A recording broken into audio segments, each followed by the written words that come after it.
Olá, o programa Agricultura Alto Vale já está no ar e nesta edição você vai ver. Com a falta de pastagens, produtores devem ficar atentos às plantas tóxicas que podem fazer mal aos animais. Monitoramento de colmeias, conheça a estação apícola. Valor de produção agropecuária estimado para 2022 é de mais de R$ 1 trilhão. Tem receita no nosso quadro Delícias da Gastronomia.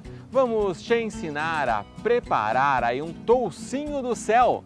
Já imaginou colher goiabas com mais de 1 quilo? Aqui em Ituporanga tem. Olha só o tamanho dessas gigantes que viraram atração.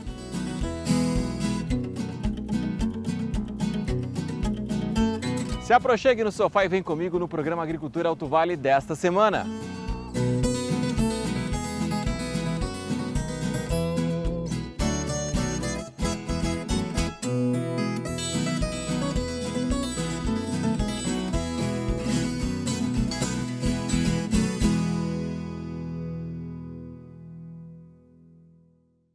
Olá, que bom encontrar você aqui na tela da RBA TV, você que acompanha o nosso programa Agricultura Alto Vale também pelas redes sociais. Muito obrigado pelo carinho da audiência. E o monitoramento de colmeias. Conheça agora a estação apícola. Você sabia que a Epagri faz o monitoramento de temperatura, peso e umidade das colmeias em tempo real? É sobre isso que nós vamos falar um pouquinho agora.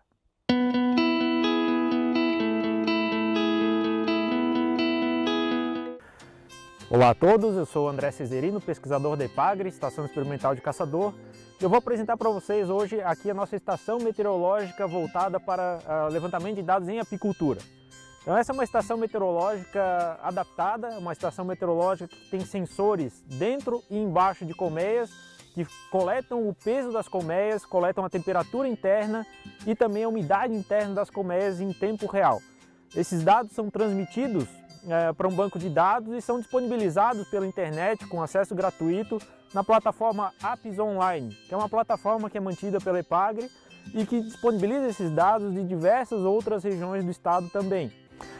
Com esses dados a gente consegue correlacionar as variáveis de temperatura, umidade, crescimento dos enxames com a flutuação dos principais doenças das abelhas. Então a gente pode trazer manejos mais adequados para as colônias, sabendo como é que funcionam as temperaturas externas, internas e o peso das colônias em cada época do ano. Então é importante lembrar que o Apis Online é uma plataforma de acesso gratuito e a cada 1 hora ela é atualizada com os dados das diversas estações espalhadas pelo estado. Então qualquer pessoa interessada, qualquer apicultor, até fruticultor interessado em avaliar colmeias para polinização, então saber onde é que estão as colmeias mais pesadas e mais populosas para alugar para fazer a polinização dos seus pomares, é possível fazer essa consulta e é gratuito, é um site que está hospedado na Epagri, então você digita lá Apis Online, faz a busca e tem uma série de outras informações, além dos dados de monitoramento, são dados de apicultura, então questão de associações, cadastros de apicultores, materiais, publicações diversas que a Epagri publica sobre apicultura estão disponíveis nessa plataforma. Então a parte do monitoramento é uma das partes desse grande projeto do Apis Online. Este foi o Você Sabia de hoje, falando sobre monitoramento das colmeias em tempo real. Nos vemos na próxima.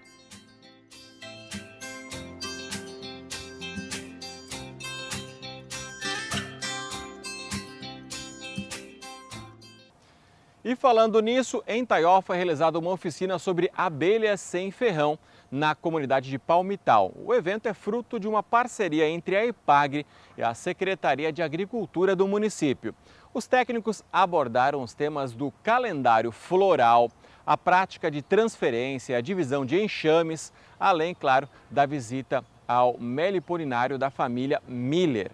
O propósito desse grupo é montar um calendário de reuniões onde serão tratados assuntos aí relevantes, da atividade. No final desta reunião, o grupo já se propôs em se reunir, então, novamente em 30 dias, onde será abordado métodos de divisão de enxames, esse encontro que ocorreu, então, lá no Vale Oeste.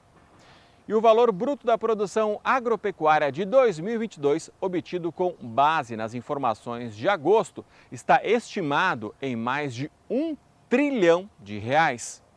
Os números mostram uma queda de 0,3% em relação ao ano passado. Em relação a 2021, o valor bruto da produção das lavouras apresenta acréscimo de 1,7% real, enquanto a pecuária teve queda de 4,4%.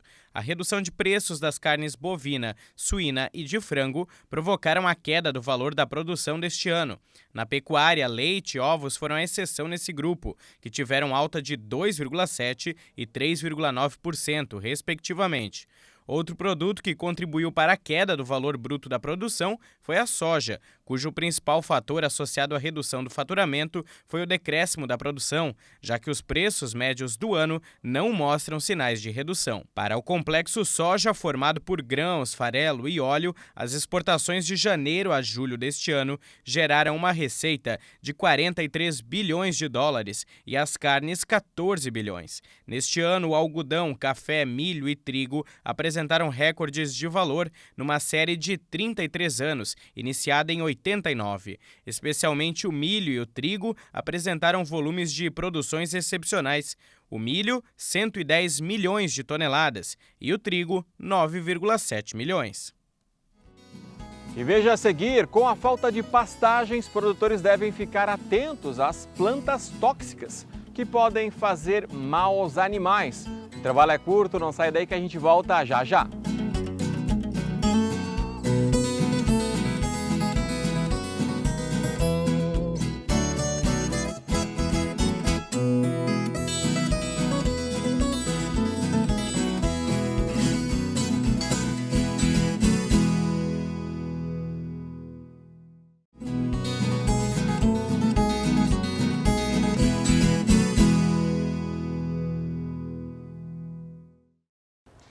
E com a falta de pastagens, produtores devem ficar atentos às plantas tóxicas que podem fazer mal aos animais. Em Pouso Redondo, nas últimas semanas, alguns chegaram a morrer. Não foi difícil encontrar na comunidade de Ribeirão Vassoura, em Pouso Redondo, uma planta tóxica que preocupa os veterinários do município. É o cestrum, essa planta com flores amarelas. A Fernanda explica que, além dela, outras também são encontradas na região. Na região do Alto Vale, a gente tem em torno de 22 a 25 plantas tóxicas conhecidas hoje, que tem estudos, comprovando a intoxicação por elas.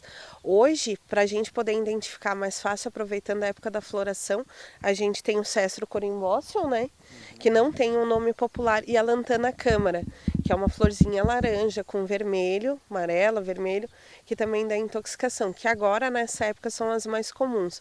Outra conhecida que tem no Brasil inteiro é a samambaia, todo mundo conhece, são altamente tóxicas para os animais.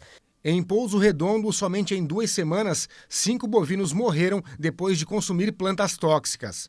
Nós aqui na região já atendemos vários casos de intoxicação, vários animais que já foram a óbito, Então, há anos, os veterinários da Secretaria da Agricultura de Pouso Redondo vêm orientando os produtores para a identificação e extermínio dessas plantas. É difícil exterminar? Sim, porque os passarinhos acabam levando. Então, a gente está aproveitando essa época para poder orientar os produtores para identificar e tentar tirar o máximo possível do pasto para evitar essas mortes e o prejuízo nos animais. Segundo os veterinários aqui de Pouso Redondo, agora está mais fácil identificar as plantas tóxicas, porque essa é a época da floração. E é por isso que os agricultores precisam ficar atentos para evitar prejuízos na propriedade. Identifica fácil pela floração, depois eles conseguem já identificar sozinhos, a gente vai ali e apresenta a planta para eles, E daí eles dão uma vasculhada lá no terreno deles para ver se encontram alguma nesse sentido. Basicamente agora, nessa época, pega elas mais pela flor mesmo. Porque se pegar uma planta que nem o cestrum sem flor, ele passa por qualquer arvorezinha que tem na beira da estrada ali. A veterinária também explica que cada planta acaba gerando uma lesão diferente nos animais. Cada planta gera um tipo de lesão, No caso da lantana, que é conhecida como camará também, ela gera problema no fígado, o cestrum também. que pode levar a fotossensibilização, ele leva a uma necrose no fígado, ou seja, partes do fígado vão morrendo. E daí o animal sempre apresenta apático, triste, para de comer, as fezes ressequidas e vai ficando cada vez mais debilitado, né? No caso da lantana, apresenta a fotossensibilização, onde começam lesões na pele, principalmente nas partes brancas, né? E os animais ficam inquietos no sol. O cestrum, os sintomas se confundem muito com tristeza parasitária, mais conhecido como amarelão pelo pessoal. E apesar de haver tratamento, em muitos casos os animais não podem ser salvos. O tratamento ainda é bem complicado, né? A gente trata essa intoxicação, tem um tratamento medicamentoso, a gente usa hepatoprotetor, glicose, soros, né, para reidratar o animal, para fazer voltar todas as funções ali, tentar recuperar as funções ali do fígado, que fica bastante debilitado. Mas o prognóstico da intoxicação é bem desfavorável. Normalmente ele leva ao óbito mesmo do animal, mesmo com o tratamento. Apesar de outros animais também estarem nos pastos, a grande preocupação é com os bovinos. Os bovinos, por não serem tão seletivos na captação de alimentos, né? O equino também, mas principalmente nessa época de inverno, onde acabaram as pastagens e o pessoal solta mais os bovinos em capão, mato, que daí eles vão captando o que eles têm à disposição pela falta de alimento, né? Não é só uma questão de muita fome. Algumas plantas, como é o caso da samambaia, ela acaba viciando os animais e eles comem por querer mesmo. A samambaia ela vai causando câncer ao longo do trato digestivo do animal, né? Desde a língua, ao rumen até o trato intestinal, que daí essa também vai matando lentamente o animal. Em casos de dúvidas, os produtores devem procurar ajuda. Tu ir lá e arrancar, porque tu tentar eliminar só com veneno tá bem complicado. O pessoal conseguiu limpar bastante aqui na região já, também por causa de tanta gente ficar martelando ali, os veterinários que passaram pela secretaria antes da gente ali, eu e a Fernanda, eles já vinham batendo nessa tecla de fazer a limpeza do pasto para evitar as perdas e tal. Então o pessoal já está mais consciente, então agora já fica mais fácil de fazer eles entenderem que é para eles que a gente está fazendo esse pedido para limpar, para diminuir os prejuízos deles. E a Epagri está transformando o Centro de Treinamento de Concórdia em uma unidade referência tecnológica em bovinicultura de corte. O objetivo é desenvolver tecnologias para atender técnicos e produtores na importante cadeia produtiva que ganha espaço também aí nas pequenas propriedades rurais.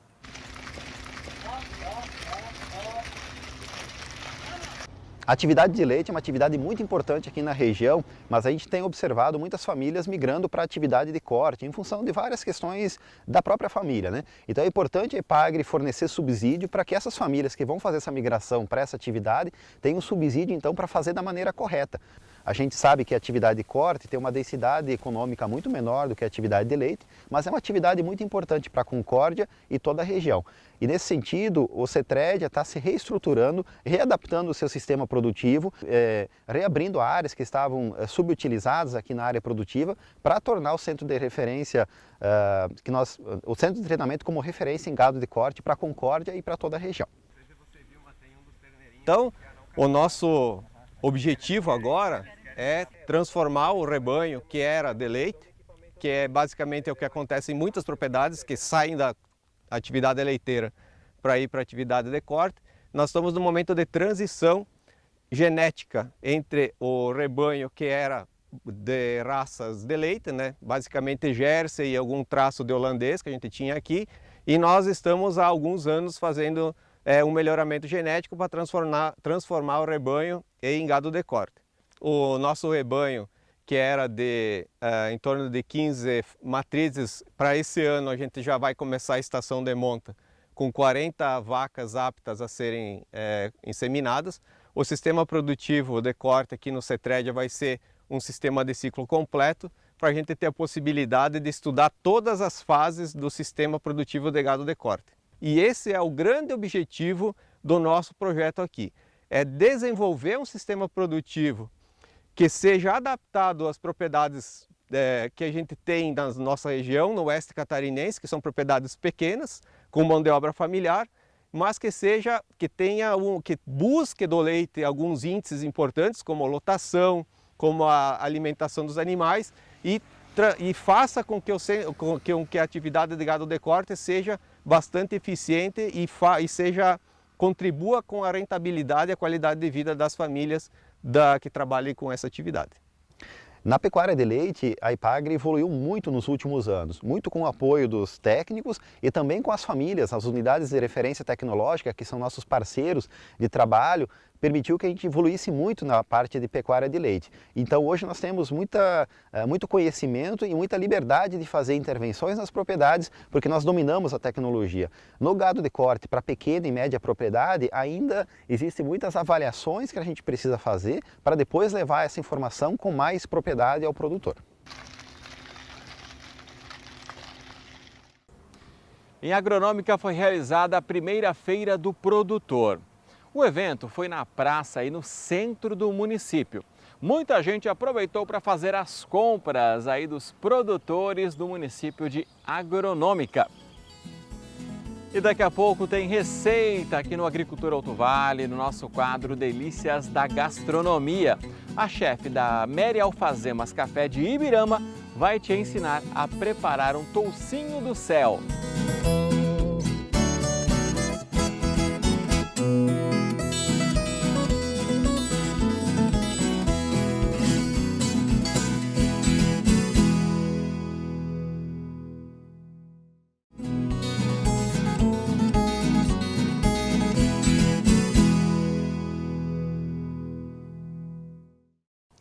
Goiabas gigantes, algumas com mais de 1 quilo, estão dando o que falar em Ituporanga.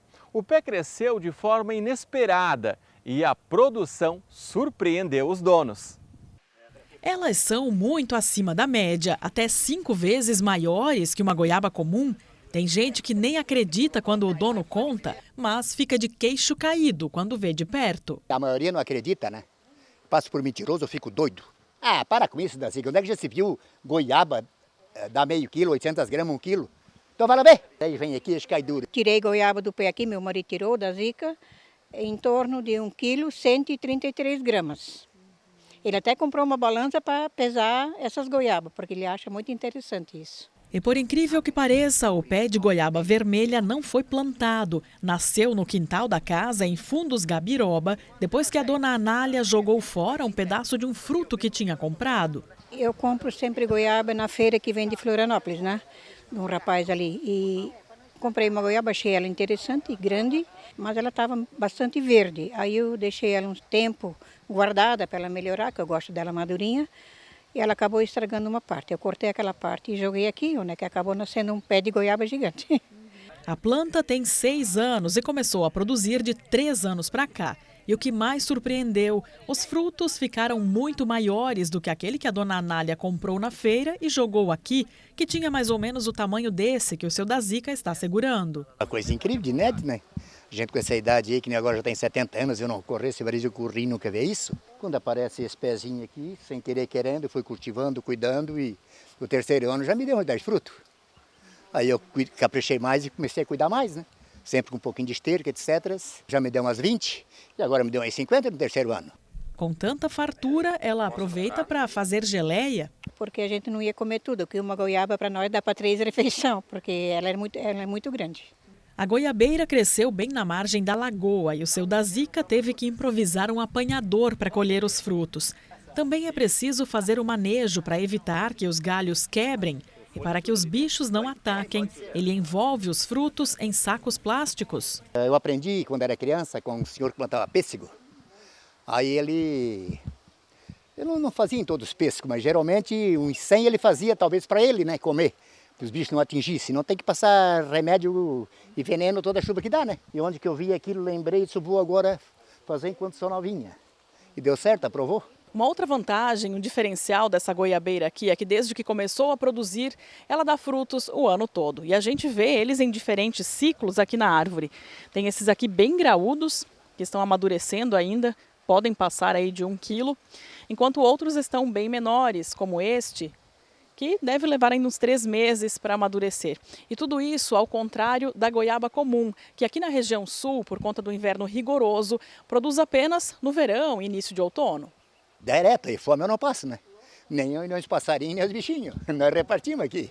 Este agrônomo da EPAGRE explica que a variedade pode ser resultado de algum melhoramento. Que a gente sabe, tem uma variedade chamada tailandesa gigante, que apesar da goiaba ser nativa aqui da América Central, mas provavelmente hoje ela é distribuída, né, em todas as regiões do mundo que tem um clima tropical ou subtropical, e deve ter sido feito lá um melhoramento, né, e essa variedade ter sido lançada lá e trazida para o Brasil, então, onde deu origem, né, essa planta aqui, provavelmente, né. Sabia de alguma cultivar, a paluma, né, que até a EPAGRE lá no oeste do estado acabou introduzindo, né, e feito os trabalhos, verificando que ela tinha um bom potencial, mas realmente nesse porte aqui eu também não tinha visto, né.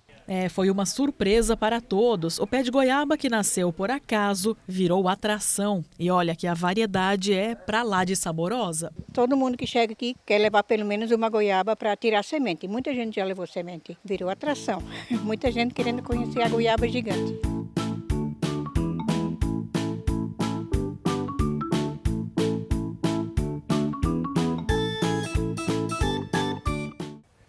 E agora tem mais uma receita do nosso quadro Delícias da Gastronomia. E hoje a chefe Mary da Alfazemas Café de Ibirama, lá no Vale Norte, vai ensinar a gente a preparar um toucinho do céu. Uma delícia, olha só.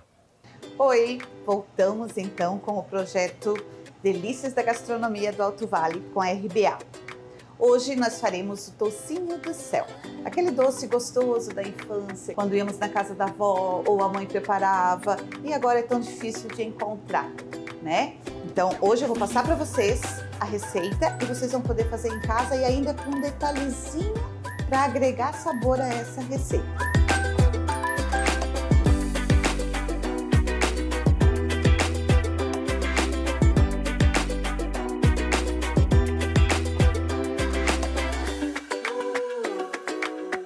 Vamos aos ingredientes, então?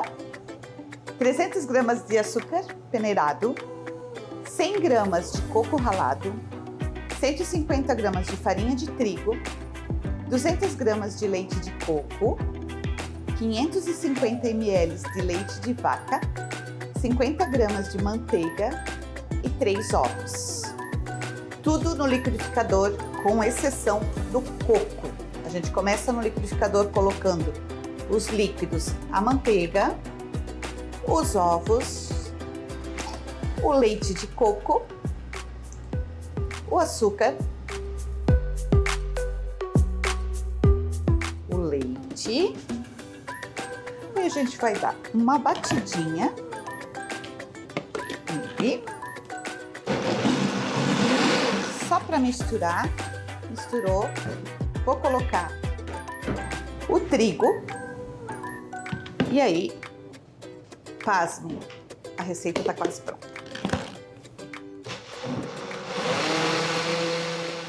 Vocês perceberam que o coco não foi junto.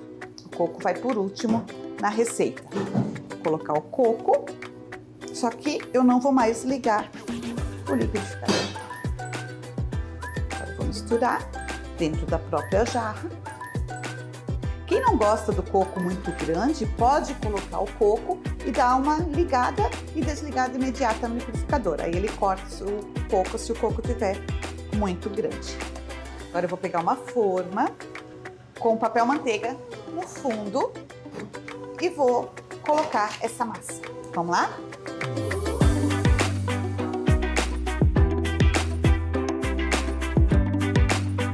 E agora aquele toquezinho diferente que eu falei para vocês que ia agregar sabor na receita. A gente vai incluir nesse tocinho do céu framboesa. Então o que a gente vai fazer? A gente vai pegar a fruta, vai passar no trigo, levemente no trigo, e vai colocar na massa e dar uma empurradinha para a fruta mergulhar no tocinho do céu. Se eu não passar o trigo, essa fruta vai toda para o fundo e quando eu for desenformar, o meu bolo vai ficar bem feio e a fruta vai ficar queimada lá no fundo. Agora vocês já viram qual a função do trigo, já sabem a função do trigo, já viram como passar. Vou colocar tudo aqui no trigo, vou dar uma misturadinha e pronto, ó.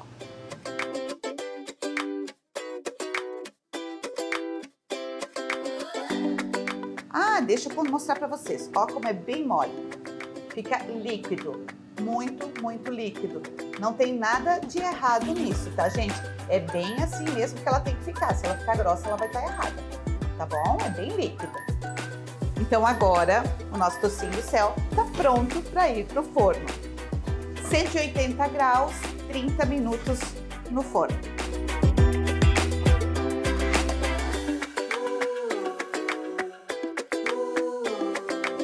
O tocinho do céu ficou pronto. Vamos tirar do forno? Gente, perfeição é apelido, tá? Olhem só.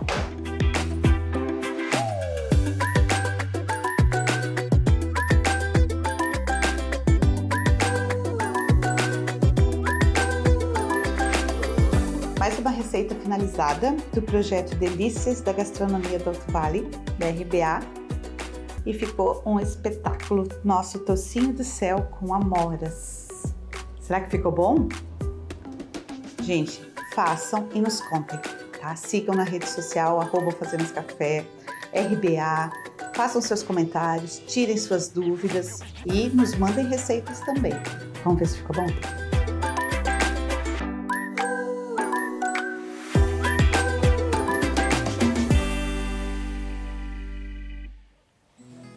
O programa Agricultura Alto Vale termina aqui. A gente lembra que todas as reportagens estão disponíveis na nossa página no Facebook, dá para curtir, comentar e compartilhar. Lembrando também, gente, tem um canal no YouTube, dá para se inscrever e acionar o sininho. A gente se encontra na próxima semana aqui no programa Agricultura Alto Vale. Um grande abraço para você e cuide-se bem.